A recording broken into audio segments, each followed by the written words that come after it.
All right, let's imagine you're making one of the most anticipated survival games ever. And then your publisher he decides out of nowhere to announce a release date for it without telling you first. Yeah, that's exactly what happened with Subnautica 2. And this is the same game that was supposed to be ready, as I put in quotes, last year. So why is Ted Gill now worried about releasing it? Oh yeah, if you didn't know, Ted Gill is back. He's been hired back. They fired him, but now he's back. But something doesn't add up. So here's a really quick recap of everything that's gone on. Subnautica 2 is being developed by Unknown Worlds Entertainment. It's published by Krafton, and there's been a full-on legal battle between the two. Recently, a court ruled that Ted Gill should be reinstated as CEO after being removed. So you'd think things would calm down. No,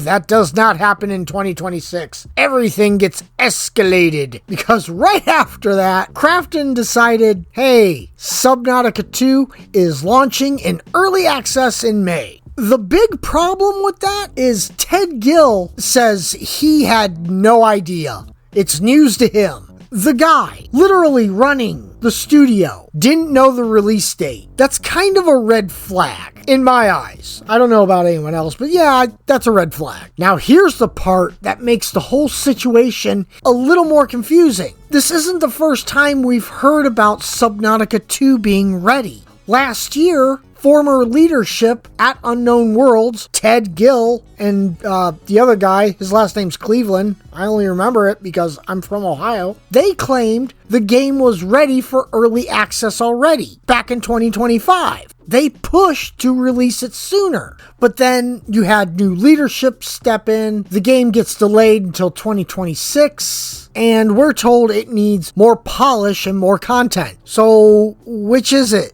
Which one? Was the game ready? Was it not ready? Because old leadership says the game was ready last year. The publisher says it needs more time. Now, surprise, May release. And that part is a major thing in the whole court case. Because if you remember, there was a $250 million bonus attached if they could meet certain criteria by the end of the year. And the whole thing was, Unknown Worlds was like, hey, Krafton is only delaying this so they don't have to pay out our $250 million bonus. Well, if it was ready, it was ready. What changed? It's not ready now? And Ted Gill's concern isn't just about communication. It's about the actual state of the game. While he was gone, development continued under different leadership. Changes were made. Priorities, I don't know, they may have changed. And now he's stepping back in like, okay, what version of this game are we even releasing? Because he doesn't know how polished it is, how stable it is, and whether it's truly ready for players. And like I said, the $250 million payout tied to the game's performance. Now, to be fair, Krafton says this release timing was already planned before Gill came back. But from his perspective, he got blindsided and now has to deal with fallout.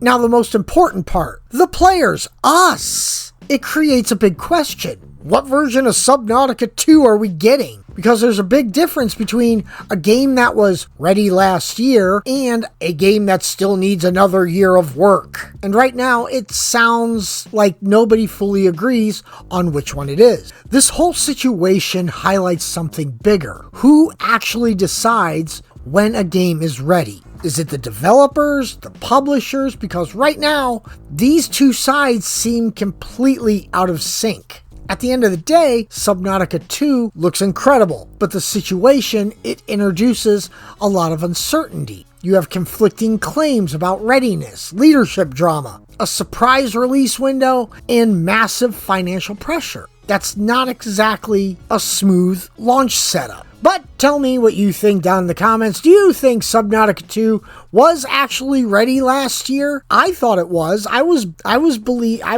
thinking, oh, Krafton, they just didn't want to pay the bonus. But now, I don't know. Maybe not. And more importantly, should they stick to May or delay it again? Drop your thoughts below, and if you want more of whatever this is, I'll have plenty of it because I'm sure there's going to be a lot more drama with Subnautica 2 that I didn't have on my bingo card this year, but it's there. It's there now, and the story is definitely not over. All right, bye.